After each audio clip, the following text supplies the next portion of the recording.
Yeah, and it's all because he refused to answer a wide range of questions. Now, the 25 questions he did answer were authorized by the White House. When declining to answer, he told the committee the White House instructed him to invoke executive privilege on behalf of President Donald Trump.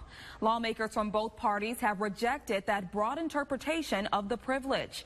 He did not answer any questions relating to the period after the 2016 election. However, he did answer questions from Special Counsel Robert Mueller over the course of 2 days this week.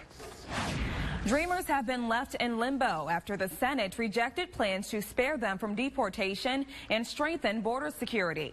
More than a quarter of Republicans voted against one plan based on the president's priorities.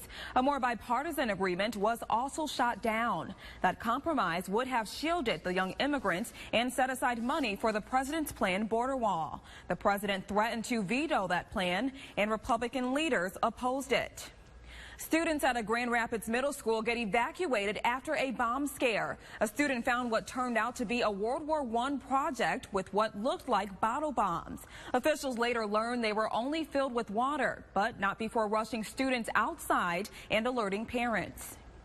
It was very scary because every bad thing goes through your mind, and you just want to make sure that all the kids are okay and that you're going to hold your kid again. A district spokesperson says the student and the teacher who assigned the project were both absent from school during the incident. Catholic Charities in Flint is spicing things up today. Every Friday in Lent, the Center for Hope will serve up enchiladas, beans, and rice for $8. Now, you can place your order online and pick it up at the drive-thru on Chippewa Street between 11 and 1 today. And a local school recognizes its alums. Valley Lutheran is inviting all former athletes for a get-together between basketball games. Anyone wearing vintage Valley apparel gets into tonight's game for free. That meetup starts around 7. Those are 5 other things you need to know today. We'll bring you more things you need to know every day on Wake Up.